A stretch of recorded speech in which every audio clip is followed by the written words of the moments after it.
ഈ ഹേമ കമ്മിറ്റി റിപ്പോർട്ടിലുമായിട്ട് ബന്ധപ്പെട്ട് 10-40ഓളം കേസുകൾ വന്നു. ഒറ്റ സെലിബ്രിറ്റിയുടെ പേര് വരുന്നില്ല. ആ, അത് പീഡന കേസുകളാ, റിയൽ ആയിട്ടുള്ള സാധനങ്ങൾ, കള്ള കേസുമല്ല. ചുമ്മാ കളിച്ച് നടക്കുക. ഇവിടെ സാധാരണക്കാരും പാവപ്പെട്ടവരുടെ നെഞ്ചത്ത് കയറാൻ മീഡിയയും പോലീസും ഒക്കെ റെഡിയാ.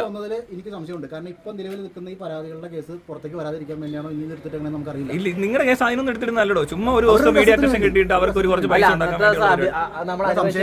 അല്ല, അന്ന് നമ്മൾ അനുഭവിച്ചൊരു വേദനയുണ്ട് മാനസികമായിട്ട്. അത് ഭയങ്കര അതെ. ഇത്രയും ഇതുപോലെ നിരപരാധികളായ ആൾക്കാരെ ഇത്രയും പീഡിപ്പിക്കാം. പക്ഷെ പീഡിപ്പിച്ച ഒരാളുടെ ഒരു ഫോട്ടോയോ ഒന്നും ഇടാൻ ഇവർക്ക് പറ്റുന്നില്ല. അതാണ്. വിനീത് ഇതുവരെ എത്ര ഷോർട്ട് ഫിലിം, എത്ര ആൽബം അങ്ങനെയൊക്കെ ഉണ്ടാക്കിയിട്ടുണ്ട്? ഞാൻ ആകെ ഒരു 3-4-5 ഷോർട്ട് ഫിലിമേ ചെയ്തിട്ടുള്ളൂ. ലാസ്റ്റ് ചെയ്തത് ബ്ലഡി നൈറ്റ്. അത്യാവശ്യം ഇപ്പൊ ചെയ്തിറങ്ങി. Silk road. താനോ? ഞാൻ ഒരു ഷോർട്ട് ഫിലിം ചെയ്തു, പിന്നെ ഒരു ചെറിയൊരു സിനിമ ചെയ്തു, പിന്നെ അലിയേട്ടനെ വേണം ആൻസി. ആധുനിക കമലെന്ന് അറിയപ്പെടും. ആധുനിക കലാകാരനാണ്, നല്ല കഴിവുള്ള ആളാണ്. ബ്രൈറ്റ് തിരുവല്ലക്കാരനാണ്. ഞങ്ങൾ അടുത്തടുത്ത. അപ്പൊ ഇത് ബ്രൈറ്റിനും വിനീതിനും ഒക്കെ ഒരു പാഷനാണ് അല്ലേ? നമ്മള് അത്ര വലിയ സിനിമകളൊന്നും അങ്ങനെ മലയാള സിനിമ കുറവാണ്. ഒന്നാമത്തെ കേസ് നമ്മൾ പുറത്തുനിന്നുള്ള സിനിമകളെ കൂടുതൽ കണ്ടുപിടിക്കണം. എന്ത് എക്സ്പീരിയൻസ് ഉള്ളത് ഇപ്പോൾ ഇതുമായിട്ട് ബന്ധപ്പെട്ട്? നേരത്തെ വല്ല സിനിമ? ഞാൻ റബേക്ക എന്ന് പറഞ്ഞ സാറിന്റെ അസിസ്റ്റ് ചെയ്ത് വർക്ക് ചെയ്തില്ല. പിക്മാൻ എന്ന് പറഞ്ഞ സിനിമയിൽ ലാലു സാറിന് അറിയില്ല. ലാലു സാറിന് അറിയുന്ന അത്യാവശ്യം നല്ല സൗഹൃദങ്ങളുണ്ട്. ഒരു 4 വർഷമായിട്ടുള്ള സൗഹൃദമുണ്ട് ലാലു സാർ. തനിക്കോ? ഞാൻ ആദ്യം നാടകമായിരുന്നു. അത് കഴിഞ്ഞ് ചെറിയ ഷോർട്ട് ഫിലിമിലൊക്കെ അഭിനയിച്ചു വന്നു. അതിനുശേഷം ഫസ്റ്റ് ചെറിയ ഡയറക്ഷൻ ചെയ്തു. ഏറ്റവും കൂടുതൽ പണി പഠിക്കുന്ന കിട്ടിയില്ലേ? അത് കിട്ടി. എല്ലാവരും ഫേക്കാന്ന് പറഞ്ഞു. പക്ഷേ കൊൽക്കത്തയിലേക്ക് ഇത്രയും കുറെ കൊല്ലങ്ങളായിട്ട് ഈ പരിപാടി ചെയ്യുന്നുണ്ട്, ഇപ്പോൾ ചെയ്തോണ്ടിരിക്കുന്നത്. 4 വർഷമായി ക്യാമറയ്ക്ക് വേണ്ടി വന്നിട്ട്. ഓക്കെ, ഇത്ര നാളായിട്ട് ആദ്യമായിട്ടാണ് ഇങ്ങനെ ഒരു പ്രശ്നത്തിൽപ്പെടുന്നത് അല്ലേ? ആദ്യമായിട്ടല്ല, രണ്ടാമത്തെ പ്രാവശ്യമാണ്. ഒന്ന് റിയ, നമ്മള് മനപ്പൂർവ്വം ആൾക്കാരെ സഹായിക്കുന്നവർ ലാസ്റ്റ് നമുക്കിട്ട് പണി വെച്ചിട്ട് പോവാം. ഏതാ നമ്മള് മനസ്സാവാച അറിയാത്ത കാര്യങ്ങളാണ്. ഈ അഭിനയിക്കാൻ വന്ന അഭിനയിക്കണം, അല്ലാതെ പ്രേമിച്ചിട്ട് കാര്യമുണ്ട്. എന്നിട്ട് ലാസ്റ്റ് എന്റെ പാവപ്പെട്ട ആട്ടായത്തിന്റെ പേര് വന്നു. അപ്പൊ ഈ പ്രാവശ്യം വന്നേക്കുന്നത് ഈ പറഞ്ഞ പോലെ നിങ്ങൾ ആ പറഞ്ഞ ട്രാൻസ്ജെൻഡർ ആണെന്ന് പറയുന്ന ഈ വ്യക്തിയെ പീഡിപ്പിച്ചു, കെട്ടിയിട്ട് പീഡിപ്പിച്ചവർ ആരൊക്കെയാ?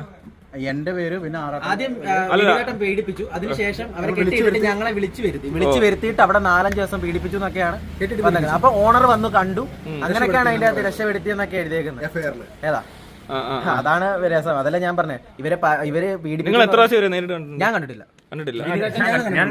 ഞാൻ ഇവരൊരു ചുരുങ്ങിയത് ഒരു 4-5 പ്രാവശ്യം കണ്ടിട്ടുണ്ട്. ലാസ്റ്റ് ഇവരെ കാണുന്നത് ഇവരുടെ ഒരു കാമുകനുണ്ടായിരുന്നു, ഒരു ഡാനിയൽ സേവിയർ എന്ന് പറഞ്ഞു. അപ്പൊ ഇവര് തമ്മിൽ എന്തൊക്കെയോ വിഷയങ്ങളൊക്കെ ഉണ്ടായിട്ട് ഡാനിയലിന്റെ വഴിക്ക് പോയി.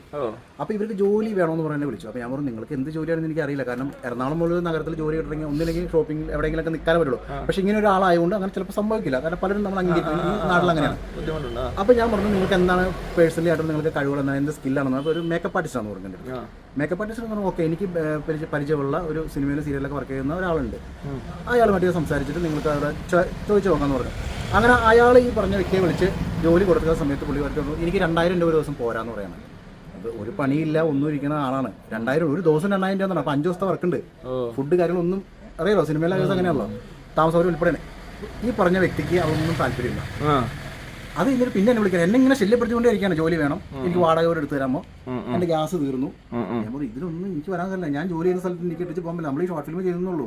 നമ്മൾ ജീവിതമാർഗം മുന്നോട്ട് കൊണ്ടുപോകുന്നത് എന്റെ വണ്ടിയുടെ. ഞാൻ ഹോട്ടൽ മാനേജ്മെന്റിൽ വർക്ക് ചെയ്യുന്നുണ്ട്. അല്ല, ഞാൻ അവിടെ റിസപ്ഷൻ ഷെഫായിട്ട് വർക്ക് ചെയ്യുന്നത്. ഓഹോ.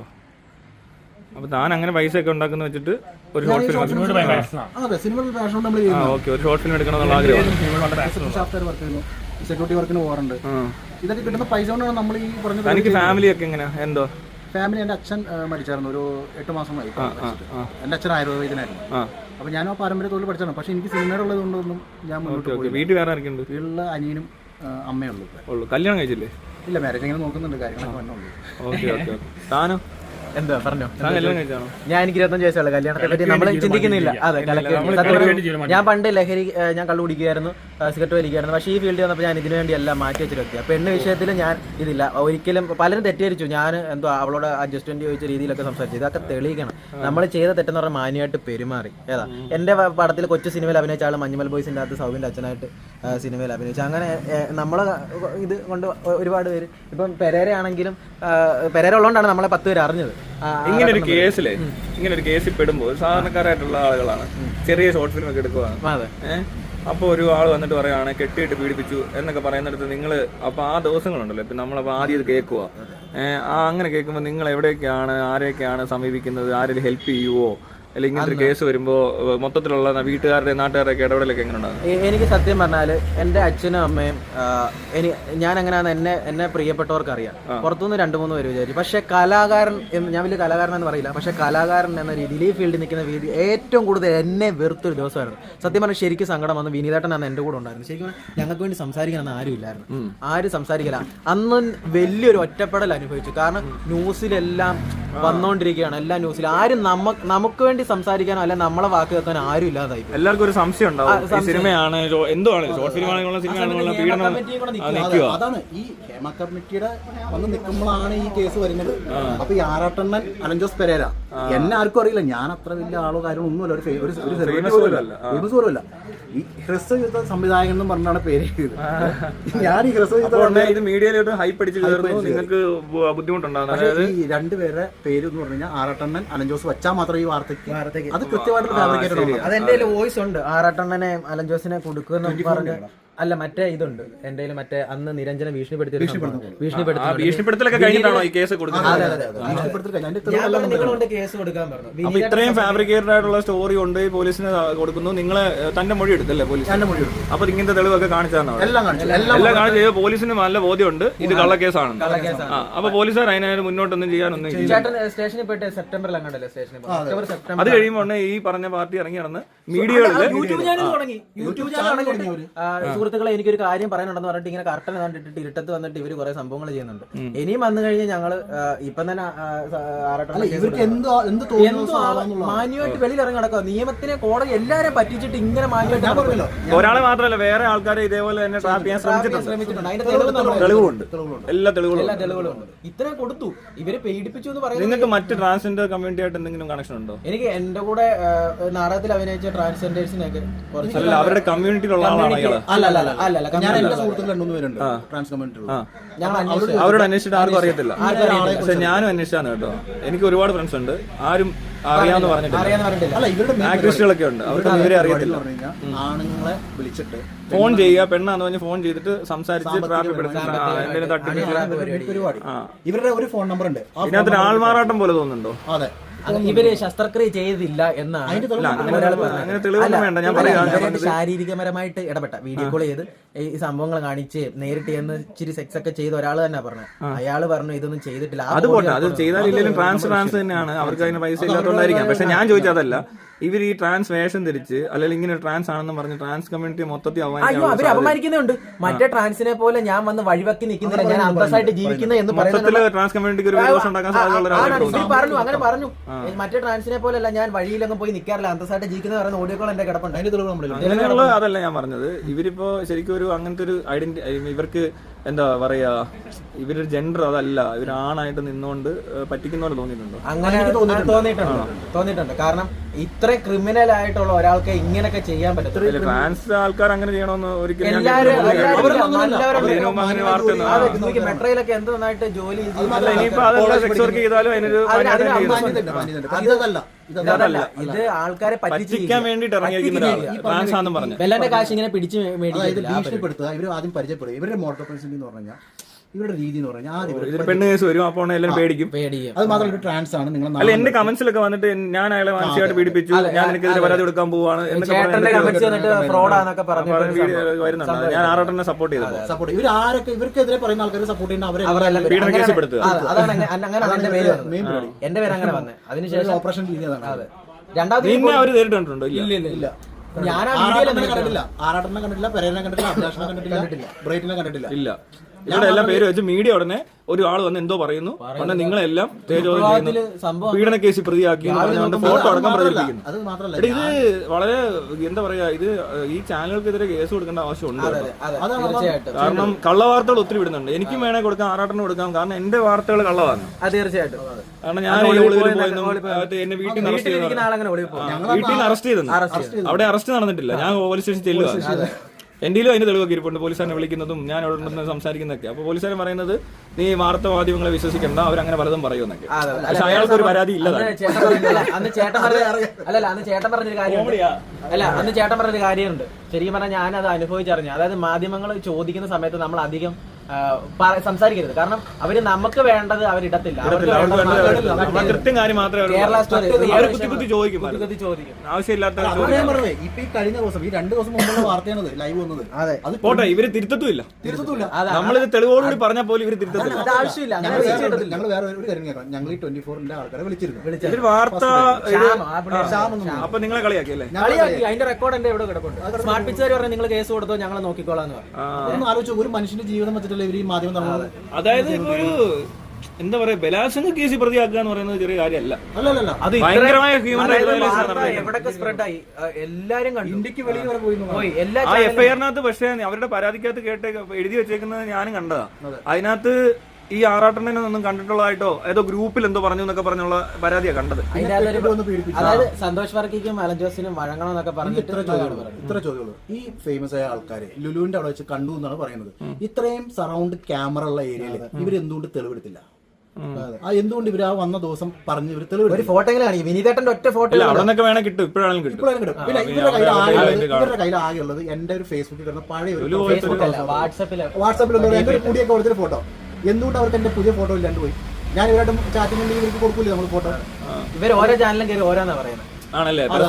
പീഡിപ്പിച്ചതിന് ഇവര് തെളിവ് കൊടുത്തതാ. 1 കിലോ പന്നിയിറച്ചി, പച്ചക്കറി, ഇതൊക്കെയാണ് പീഡിപ്പിച്ച ആൾ അത് അടച്ചുകൊണ്ട് തീർത്ത് ഇപ്പോഴാണ് തരുന്നുണ്ടിരിക്കുന്നത്. അതെ. എന്നിട്ട് 25,000 രൂപ ഓഫർ ചെയ്തെന്ന് 2,000 രൂപ കൊടുത്തു കഴിഞ്ഞാൽ എറണാകുളത്ത് കിട്ടും. പൈസക്ക് ആവശ്യപ്പെടാറുണ്ട്. ഞാൻ പറഞ്ഞു, ഇത് നിങ്ങൾ എന്റെ പൈസ വയ്ക്കില്ല. നിങ്ങൾക്കൊരു ഇന്റർവ്യൂ കാര്യം ഉണ്ടെങ്കിൽ ഞാൻ ഈ പറഞ്ഞ ശാലിനോട് ആളില്ലടാ. അത് തന്നെ. അല്ലാതെ എനിക്ക് അതിനകത്തൊന്നും പറയാനില്ല. കാരണം ഇയാളുടെ വീടിന്റെ ലൈഫും കാര്യങ്ങളൊക്കെ ഓർത്തിട്ട് മിണ്ടാണ്ടിരുന്ന പേര്. ഇയാളുടെ വീട്ടിൽ ഞാൻ സംസാരിച്ചപ്പോൾ ഇയാളുടെ വീട്ടിലെ അച്ഛൻ എന്നെ ആട്ടി ഇറക്കി അവിടെ നിന്ന്. ചേട്ടാ, നമ്മള് തല്ലുകേസ വേറൊന്നുമല്ല. ഈ ശാലിന്റെ ഫാദർ നമ്മള് ബലാത്സംഗം ചെയ്തു വന്ന, പീഡിപ്പിച്ചു വന്ന പറഞ്ഞു. അപ്പൊ അവസ്ഥ എന്ന് ഓർത്താ ചില ആൾക്കാർ വിശ്വസിക്കും. അന്ന് അങ്ങനെ അറസ്റ്റ് ചെയ്തിരുന്നല്ലോ. ഇവർക്ക് ഫോഴ്സ് ഉണ്ടായിരുന്നു അല്ലേ? അന്ന് ഫോഴ്സ് ഉണ്ടായിരുന്നു. അന്ന് അറസ്റ്റ് ചെയ്തിരുന്ന ഞങ്ങൾ അവസ്ഥ എന്ന് ഓർത്ത്. അന്ന് അവരുടെ നിയമ നടപടി നല്ലതായതുകൊണ്ട് അവര് പഠിച്ചത് കൊണ്ട് ഇപ്പോഴത്തെ പോലീസും അതുകൊണ്ടാണ് നമുക്ക് വലിയ വിഷയങ്ങൾ ഉണ്ടായിരുന്നത്. അവർ കൃത്യമായി കേസ് അന്വേഷിച്ചു. ആ കേസ് അന്വേഷണം ഇല്ലെങ്കിൽ പെട്ടുപോയനെ. അതെ അതെ. ഇവരിപ്പോ പ്രൈവറ്റ് കംപ്ലൈന്റ് മൂവ് ചെയ്യുന്ന പറയുന്നത്. അവര് വിനീതേട്ടൻ ചെന്ന് മൊഴിയൊക്കെ കൊടുത്തു. അപ്പം തിരിച്ച് കേസ് കൊടുത്തല്ലോ. പക്ഷെ എന്നാലും നമുക്ക് മേടിച്ചിട്ടുണ്ട്. പക്ഷെ നീതി നമുക്ക് കിട്ടിയിട്ടില്ല. അത് പരിപാടി സമയം എടുക്കണം. അത് ഉറപ്പാ. ഞങ്ങൾ ബാലയ്ക്കെതിരെ കൊടുത്ത പരാതിയൊക്കെ 1 വർഷം കഴിഞ്ഞ സമൻസ് വന്നത്. നമുക്ക് വേറെ പ്രശ്നങ്ങൾ ഉണ്ടായിരുന്നാൽ മാത്രം മതി. മനസ്സിലായി? അറസ്റ്റ് അങ്ങനെയുള്ള ബുദ്ധിമുട്ടുകൾ ഉണ്ടായിരുന്നാൽ മാത്രം മതി. പോലീസുകാരുടെ നടപടികൾ ഉണ്ടാവും. അല്ല, ചേട്ടനെ പോലെ ഉള്ളവർ അവരൊക്കെ ഉള്ളവരുടെ നമുക്ക് തുറന്ന് എല്ലാവർക്കും പറയാൻ പറ്റുന്നുണ്ട്. അതുകൂടി ഞാനിത് ചെയ്തതായിട്ട് തെളിയിക്കണ്ടേ? അല്ല, ഒരു പക്ഷെ നമുക്ക് ഓൺലൈൻ മീഡിയാസ് നമുക്ക് ഗുണമാണ്. കാരണം മറ്റവരെ ചെന്ന് നമ്മൾ പറയാൻ ചെന്നപ്പോൾ അവർ ആട്ടിയതാണ്. നിങ്ങളെ പോലെ സപ്പോർട്ടല്ല, അവർ ആ ഒരു ഭാഗം കേൾക്കുന്നില്ല. നിങ്ങളെ പോലുള്ളവരാണ് യൂട്യൂബ് ഈ പറഞ്ഞ ഫേസ്ബുക്കിലൊക്കെ ഇവർ റീച്ച് ഉണ്ടാക്കിക്കൊണ്ടിരിക്കുകയാണ്. 24-ന്റെ കേസ് പറഞ്ഞത് ഞാൻ ശ്രീകണ്ഠൻ നായർ സാറിനോടുള്ള ബഹുമാനം നിലനിർത്തി പറയാണ്. ഇതുപോലെയുള്ള റിപ്പോർട്ടേഴ്സ് ചെയ്യുന്ന ഇവിടെ കുറെ ആയി. ഇപ്പം വല്ലാത്തതരം വാർത്തകളാണ്. ഇതുപോലത്തെ വാർത്തകൾക്ക് ഭയങ്കര റീച്ച് ഉണ്ട്. റീച്ചിന് വേണ്ടി ഒരാളുടെ ജീവൻ വെച്ചിട്ടാണ് കളിക്കുന്നത്. അല്ല, ഞാൻ 2 രീതി ചിന്തിക്കാം. ഇപ്പൊ ഒരു വാർത്ത ഒരുത്തിനെതിരെ കള്ളപ്പരാതി വന്ന് ഇവ മാധ്യമങ്ങളെടുത്ത് ചെയ്യുക. അപ്പോഴത്തേക്കിന് ഒന്നി അവൻ ആത്മഹത്യ ചെയ്യുക. അപ്പൊ അവന്റെ ജീവൻ പോകും. മറിച്ച് അവൻ ഇവന്മാരെ വെട്ടിക്കൊല്ലുവാണല്ലോ. അല്ല, ഞാൻ പറയുന്നത് തിരിച്ച് മറിച്ച് അവന് ദേഷ്യം ചെന്ന് വെട്ടിക്കൊല്ലുവാണല്ലോ ഇവന്മാരെ. ഇപ്പൊ ഞാൻ ഈ പറഞ്ഞ വ്യക്തിക്ക് ട്രാൻസ് പോകണം, എനിക്ക് വന്ന ഈ അപമാനത്തിന്റെ പേരിൽ ഞാൻ ഇയാളെ അപായപ്പെടുത്തി എന്ന് കരുതിക്കും. നാളെ അവർക്ക് അത് വാർത്തയാണ്. അതാണ് ഞാൻ ആത്മഹത്യ അവർക്ക് ഒരു ഒറ്റ വാർത്തയാണ്.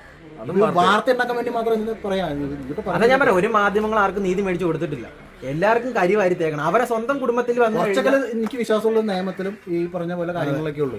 അതുപോലും ഇവിടെ ഫാബ്രിക്കേറ്റ് ചെയ്യപ്പെടുകയെങ്കിൽ പിന്നെ നമ്മൾ എങ്ങനെ ചേട്ടൻ ഓർത്ത് എത്ര പേരെ പറ്റിച്ചവര് മജിസ്ട്രേറ്റിന് മുന്നിൽ പറ്റിച്ചത് മെഡിക്കൽ എടുത്തെന്ന്.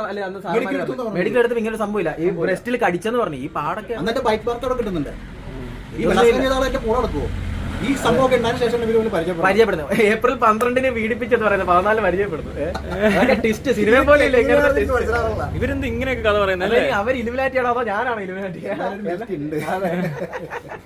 അവരെ കാര്യം കൊള്ളാന്നാണ്. അല്ല, ഇനി അവര് വന്നു കഴിഞ്ഞാൽ അതിന്റെ നിയമം നടപ്പിലാക്കണം. അതാണ് അദ്ദേഹം എന്തോരം വിഷമിച്ചെന്നറിയാം. പുള്ളി എന്നെ വിളിച്ചിട്ട് ഒരുപാട് എന്നെ വെളുപ്പിന് 3 മണിക്ക് കോയമ്പത്തൂർ 3 മണിക്ക് വരെ വിളിച്ചു. ഈ പേരെ പറഞ്ഞ അണ്ണനെ പേടിപ്പിക്കും. അണ്ണൻ എന്നെ വിളിക്കും. എന്നിട്ട് സംസാരിക്കും. ഞാൻ 1 മണിക്കൂർ പറഞ്ഞ കാര്യം തന്നെ 2-3 ദിവസം വെളുപ്പിനെ 3 മണി തൊട്ട് 5 മണി വരെയൊക്കെ ഞങ്ങൾ സംസാരിച്ച ടൈമാണ്. നമ്മുടെ ഫാമിലി ഇവരൊക്കെ ബാധിക്കാല്ലേ ഇത്. ജനങ്ങൾ കുറെ നല്ല സുഹൃത്തുക്കൾ നമ്മളെ വിശ്വസിച്ച് അതെ, എന്റെ വീടിന്റെ അടുത്ത് 2-3 കളിയാക്കും. ഫാമിലി നല്ലോണം ബാധിച്ചിട്ടുണ്ട്. അതെ അതെ അതെ അവരൊക്കെ മൊത്തത്തിൽ പുള്ളിയുടെ ഫോട്ടോ മാത്രമായിട്ട് അതൊന്നും ഓർത്ത് എന്ത് കഷ്ടമാണ്. അയാളിനകത്ത് ഇല്ലെന്നുള്ള കാര്യം ഇതിന്നവർക്ക് എല്ലാം അറിയാം. പക്ഷെ എന്നാൽ പോലും അയാളെ ഉപയോഗിച്ചുകൊണ്ട് നീച്ചു കൂട്ടാൻ വേണ്ടി മീഡിയക്ക് മാത്രം അറിയാം. അല്ല, അതാണല്ലേ ഞാൻ പറഞ്ഞത്. ഷാരിക എന്ന് പറഞ്ഞ ഇയാള് ഫോട്ടോ പതിപ്പിച്ചിട്ട് ആരാട്ടൊരു പേര് ഹൈലൈറ്റ് ചെയ്യും. എന്റെ മാത്രം അങ്ങനെ തന്നെ അറിയത്തില്ല, ഇയാൾ അറിയത്തില്ല. കുറച്ചു പേര് അറിയാവുന്ന അലൻ ജോസ് അതിന്റെ ഫോട്ടോ വെച്ചേക്കുന്നത്. കേരളത്തെ മൊത്തം അറിയാവുന്ന ആരാട്ടം. പിന്നെ പക്ഷെ വേറൊരു കാര്യമുണ്ട്, ഈ പേര് എനിക്ക് മാത്രമുള്ളതുകൊണ്ട് മിക്കവർക്കും മനസ്സിലായി. ബ്രൈറ്റ് ആൾക്കാർക്ക് മനസ്സിലായി. 24 ആണ് ഇതിൽ ഏറ്റവും കൂടുതൽ ഇവർ ഫോക്കസ് ചെയ്ത് പറഞ്ഞത്. അല്ല, വേറെ കാര്യമുണ്ട്. മലയാളി വാർത്ത രണ്ട് വട്ടം എടുത്തു വീഡിയോ. അവര് വാദിക്കുന്ന എങ്ങനെയാണ് എത്തിക്സ് ആൾക്കാരാന്ന് പറയുന്നത്. ഞാൻ പറഞ്ഞു ഇവര് മാധ്യമം ധർമ്മം പഠിച്ചിട്ട് മാധ്യമധർമ്മം വിട്ട് അന്വേഷിക്കാനുള്ള ഒരു ബോധം വേണ്ടേ. അപ്പൊ അതാ പറഞ്ഞ ഒരു വിവരം രണ്ട് സൈഡ് കേൾക്കാമല്ലോ. അതിനൊക്കെ അനുഭാഷൻ വ്ളോഗിനെ ഇത് വിളിച്ചു പറഞ്ഞപ്പോ പുള്ളി എന്നെ വിളിച്ചിട്ട് പറഞ്ഞു റൈറ്റ് ഇതൊരു സംഭവം ഉണ്ടെന്ന് പറഞ്ഞിട്ട് പുള്ളി എന്നോട് പറഞ്ഞു. പുള്ളി ഞാൻ സത്യാവസ്ഥ പറഞ്ഞു കൊടുത്ത പുള്ളി ഇന്റർവ്യൂ എടുത്തില്ല, ഒന്നും എടുത്തില്ല. സ്മാർട്ട് പിച്ചിലെ മറ്റേ റോജിൻ ചേട്ടൻ ABC മലയാളം ഹേമ കമ്മിറ്റി റിപ്പോർട്ടിലുമായിട്ട് ബന്ധപ്പെട്ട് 10-40ഓളം കേസുകൾ വന്നു. ഒറ്റ സെലിബ്രിറ്റിയുടെ പേര് വരുന്നില്ല. ആ, അത് പീഡന കേസുകളാ, റിയൽ ആയിട്ടുള്ള സാധനങ്ങളാ, കള്ള കേസുമല്ല. ചുമ്മാ കളിച്ച് നടക്കുക. ഇവിടെ സാധാരണക്കാരും പാവപ്പെട്ടവരുടെ നെഞ്ചത്ത് കയറാൻ മീഡിയയും പോലീസും ഒക്കെ റെഡിയാ. എനിക്ക് സംശയമുണ്ട്. കാരണം ഇപ്പൊ നിലവിൽ നിൽക്കുന്ന ഈ പരാതികളുടെ കേസ് പുറത്തേക്ക് വരാതിരിക്കാൻ വേണ്ടിയാണോ ഇനി എടുത്തിട്ട് നമുക്കറിയില്ല. ഇല്ല, നിങ്ങളുടെ കേസ് അതിനൊന്നും എടുത്തിരുന്നല്ലോ. ചുമ്മാ ഒരു ദിവസം മീഡിയ അറ്റൻഷൻ കിട്ടിയിട്ട് അവർക്ക് കുറച്ച് പൈസ ഉണ്ടാക്കാൻ അല്ല, അന്ന് നമ്മൾ അനുഭവിച്ചൊരു വേദനയുണ്ട് മാനസികമായിട്ട്. അത് ഭയങ്കര അല്ല, ഇത്രയും ഇതുപോലെ നിരപരാധികളായ ആൾക്കാരെ ഇത്രയും പീഡിപ്പിക്കാം. പക്ഷെ പീഡിപ്പിച്ച ഒരാളുടെ ഒരു ഫോട്ടോയോ ഒന്നും ഇടാൻ ഇവർക്ക് പറ്റുന്നില്ല. അതാണ് അവരുടെ കേസും വരുന്നില്ല. 10-40 കേസ് രജിസ്റ്റർ ചെയ്യുന്നു പറയുന്നു. ഒരെണ്ണം പോലും ആരും അറിയുന്നില്ല. അവരെയൊക്കെ സംരക്ഷിക്കുകയും ചെയ്യും. അല്ല, അതാണ്. അല്ല, ഇവിടുത്തെ നിയമം കാര്യങ്ങളെല്ലാം ഉണ്ട്. എന്നിട്ടും നിരപരാധികളാണ് ശിക്ഷിക്കപ്പെടുന്നത്. നിയമം ഒക്കെ നിരപരാധിത്വം തെളിയിക്കാൻ നമ്മൾ നടക്കണം. ഇല്ല, നടക്കണ്ട. പോലീസുകാർക്ക് മനസ്സിലായിട്ടുണ്ട് നിങ്ങൾ നിരപരാധികളാണ്. സിനിമാ നടന്മാർ എല്ലാവർക്കും ഭയങ്കര സന്തോഷമാണ്. എന്ത് ചെയ്താലും കുഴപ്പമില്ല. ആയിരിക്കും പീഡിപ്പിക്കാലോ. അത് കഴിഞ്ഞ് ചെയ്യാൻ പോകുന്ന എന്തോരം പീഡിപ്പിച്ചാലും കുഴപ്പമില്ല. ഇനി ചെയ്യാതിരിക്കുന്ന പാവങ്ങൾക്ക് ഒരു പരിഹാരം. അതെ, അപ്പൊ ശരി. അല്ല, പുള്ളി അത് മാർക്കറ്റിംഗ് ചെയ്യും. പുള്ളി നെഗറ്റീവ് അങ്ങനത്തെ ഒരു മാർക്കറ്റ് ചെയ്യും. അങ്ങനെയൊക്കെ ഉണ്ട് പുള്ളി. അന്ന് പറഞ്ഞല്ലോ ആട്ടാൻ എന്നാലും നിങ്ങളൊക്കെ ഇങ്ങനെ പീഡിപ്പിച്ചെന്ന് പറഞ്ഞ് വാർത്ത വരുമ്പോൾ അത് നേരിട്ട് കൊച്ചു പെൺപിള്ളേര് ഒരു ജോലി അവസരം തേടി പോകുമ്പോ അവിടെ നിർബന്ധമായും പീഡിപ്പിച്ചവരുടെ ഒന്നും പേരും കാണുന്നില്ല. ഒരു വീഡിയോയും ഇല്ല. എല്ലാ മേഖലയിലും ഇങ്ങനെ ഒരു ഉണ്ട്. ഈ എറണാകുളം നഗരത്തിൽ നടക്കുന്ന എല്ലാ വൃത്തികളും ഞാൻ ഒരാഴ്ച കൊണ്ട് വേണമെങ്കിൽ ഷൂട്ട് ചെയ്ത് തരാം. ഇവരിടും. അതൊരു ചോദ്യമാണ്. ഞാൻ തയ്യാറാണ് ഷൂട്ട് ചെയ്ത് തരാം. ഇവിടെ നടക്കുന്ന എല്ലാ പരിപാടിയും ഞാൻ ഷൂട്ട് ചെയ്ത് തരാം. ഒരു 5 രാത്രി ഞാൻ നടന്നു കഴിഞ്ഞാൽ കാണിച്ചാൽ ഇവിടെ എന്തൊക്കെ നടക്കുന്നത്. കാരണം എറണാകുളം എനിക്ക് അറിയാം. എന്റെ 24ാമത്തെ വയസ്സോടെ എറണാകുളം എനിക്ക് അറിയാവുന്നതാണ്. ശരിയടോ. അപ്പൊ ബൈ. അപ്പൊ താങ്ക് യു. ഓക്കെ.